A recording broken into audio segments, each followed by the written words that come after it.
Good afternoon. Welcome to the Kids Corner. I will be reading the Lorax, which is around a first grade level, or second, maybe. This book is by the Dr. Seuss himself.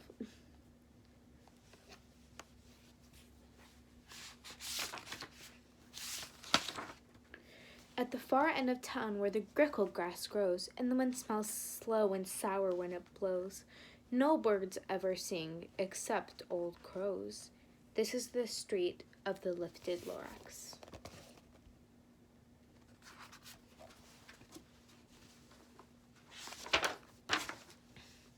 And deep in the grickle grass, some people say, if you look deep enough, you will see today where the Lorax once stood just as long as it could, before somebody lifted the Lorax away. What was the Lorax, and why was it there, and why was it lifted and taken somewhere? From the far end of town where the grickle grass grows? The old once there lives there. Ask him, he knows.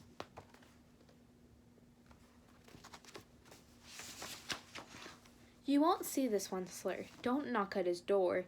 He stays in his lurkum on top of his store. He lurks in the lurkum, cold under the roof, where he makes his own clothes out of muffled moof. And on the special day midnights of August, he peeks out of the shutters, and sometimes he speaks and tells how the Lorax was lifted away. He'll tell you, perhaps, if you're willing to pay.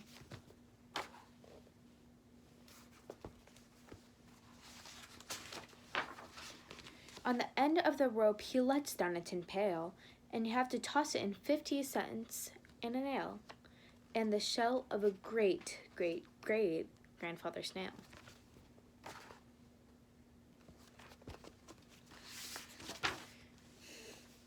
Then he pulls up the pail and makes a most careful count to see if you've paid him the proper amount. Then he hides what you've paid him away in his snub, a strange secret hole in his grubulous glove. Then he grunts, I will call you by whisper-mophone, for the secrets I tell you are for your ears alone.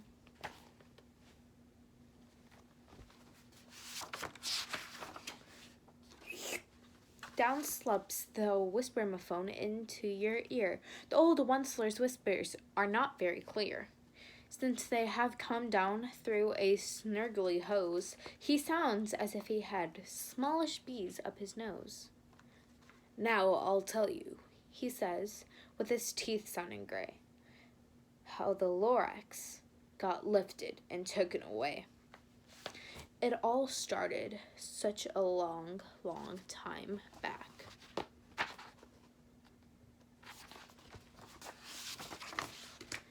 Way back in the days when the grass was still green, and the pond was still wet, and the clouds were still clean, and the song of the swami swans rang out in space. One morning I came to this glorious place, and I first saw the trees, the truffula trees, the bright-colored tufts on the truffula trees, mile after mile in the fresh morning breeze.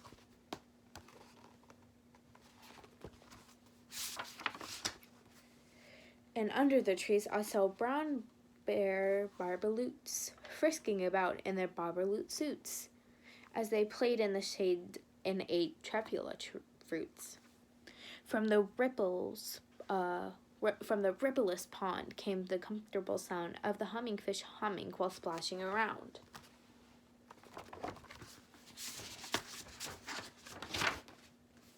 But those truffula trees. All my life I've been searching for those trees, such as these. The touch of their tufts was softer than silk, and they had the sweet smell of butterfly milk. I felt a great leaping of joy in my heart, and I knew what I'd do once I unloaded my cart.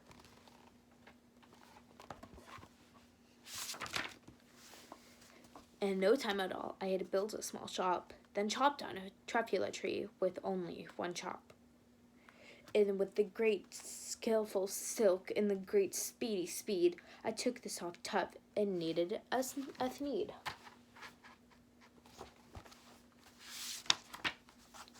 The instant I'd finished, I heard a gzump.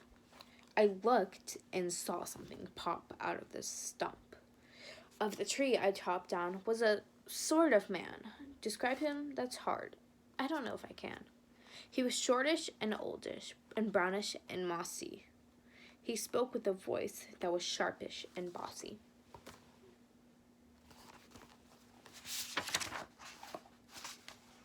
"Mister," he said, with a sawdusty sneeze, "I am the Lorax. I speak for the trees. I speak for the trees. Those trees have no tongues. And I'm asking you, sir, at the top of my lungs." He was very upset and shouted and puffed, "What's that thing you've made out of my truffula tuft?"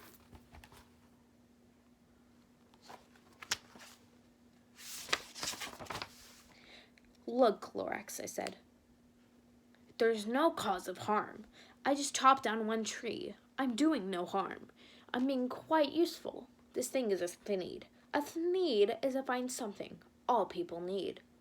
It's a shirt, it's a sock, it's a glove, it's a hat. But it has other uses, yes, far beyond that. You can use it for carpets, for pillows, for sheets, or curtains, or covers for bicycle seats." The Lark says, "Sir, you are crazy with greed. There is no one on earth who would buy that fool thneed."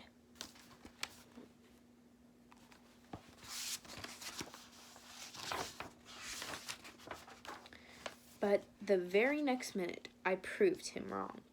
For just that minute, a chap came along. He thought that the thneed I knitted was great. He happily bought it for $3.98. I laughed at the Lorax. "You poor stupid guy. You can never tell what some people will buy."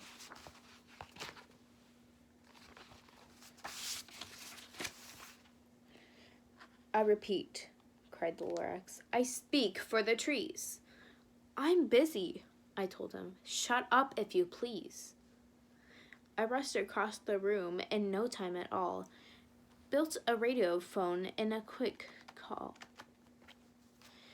I called my brothers and uncles and aunts and said, "Listen here, here's a wonderful chance for the whole Onceler family to get mighty rich.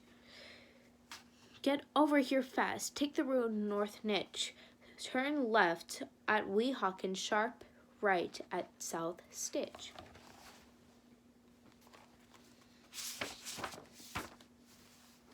In no time at all, in the factory I built, the whole Onceler family was working full tilt. We were all knitting thneeds as busy as beads, to the sound of the chopping of truffula trees.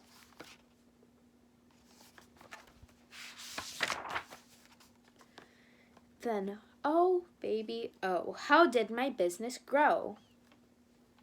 Now, chopping one tree at a time was just too slow. So I quickly invented my super axe hacker. It whacked off 4 truffula trees in one smacker. We were making thneeds 4 times as fast before, and that Lorax, he didn't show up anymore.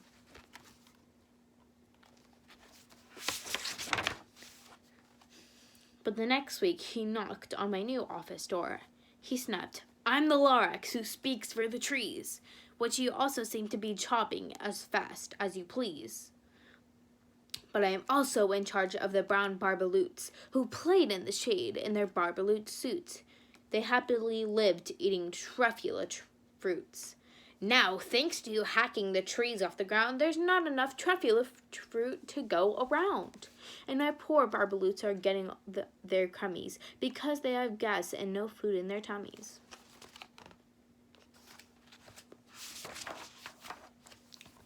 They loved living there, but I can't let them stay. They'll have to find food and hope that they may. "Good luck, boys," he cried and sent them away. I, the Onceler, felt sad as I watched them all go. But business is business, and my business must grow, regardless of crummies and tummies, you know. I meant no harm. I most truly did not. But I had to grow bigger, so bigger I got. I biggered my factory. I biggered my roads. I biggered my wagons. I biggered the loads of thneeds I shipped out. I was shipping them forth to south, To east, to the west, to the north.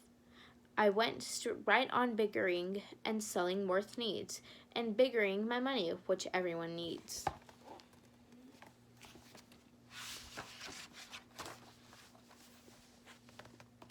Then again he came back. I was fixing some pipes when that old nuisance Lorax came back with more gripes. I am the Lorax, he coughed and whiffed, and sneezed and snuffled. He snarled and sniffed. Onceler, he cried out in a crepulous croak. Onceler, you're making such smogulous smoke. My poor swami swans, why they can't sing a note. No one can sing when they have smog in their throat.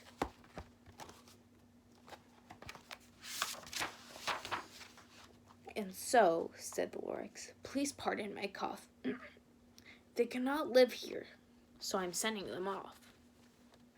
Where will they go? I don't hopefully know. They may have to fly for a month or a year to escape from the smog you've smogged up around here.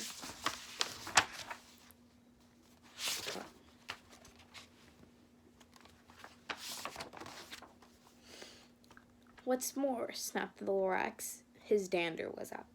Let me say a few words about the gluppity-glup. Your machinery tugs on day and night without stop, making gluppity-glup, also sloppity-slop. And what do you do now with this leftover goo? I'll show you, dirty old Onceler man, you.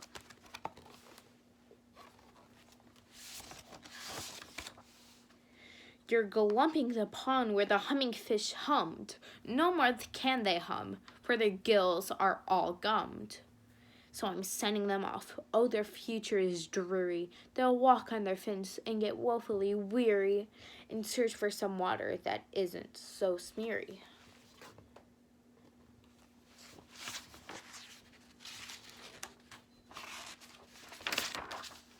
And then I got mad. I got terribly mad, and I yelled at the Lorax. Now listen here, Dad. All you do is yap, yap, and say, bad, bad, bad, bad. Well, I have my rights, sir, and I'm telling you, I intend to go on doing just what I do. And for your information, you Lorax, I'm figuring and biggering and biggering and biggering and biggering. And turning more truffula trees into the needs, which everyone needs.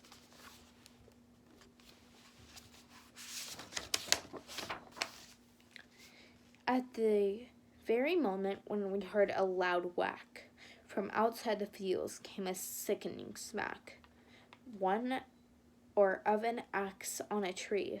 Then we heard the tree fall, the very last truffula tree of them all.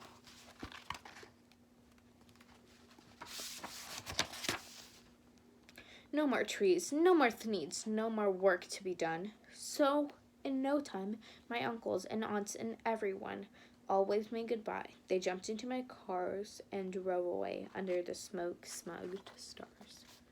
Now all that was left neath the bad-smelling sky was my big empty factory, the Lorax, and I.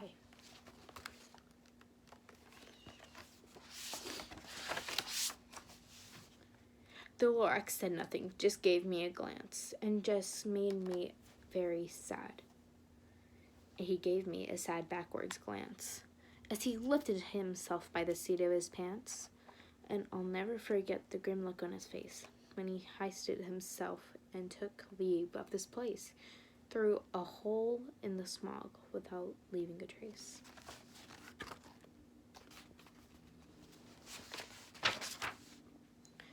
And that Lorax left here his mess was a small pile of rocks with one word, unless. Whatever that meant, well, I couldn't guess. That was long, long ago. But each day, since I've sat here and worried away. Through these years, while my buildings have fallen apart, I've worried about it with all of my heart.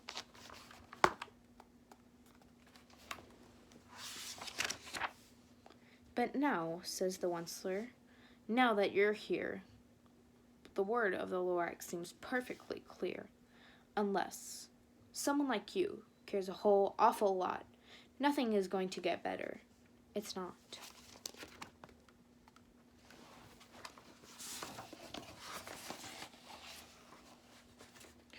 So, catch this, calls the Whistler. He lets something fall. It's a truffula seed. It's the last one of all.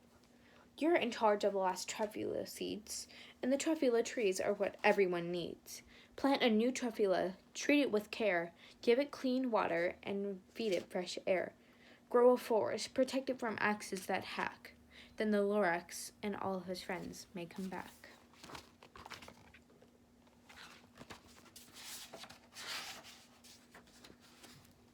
The end. Thank you for tuning in with us. Good day.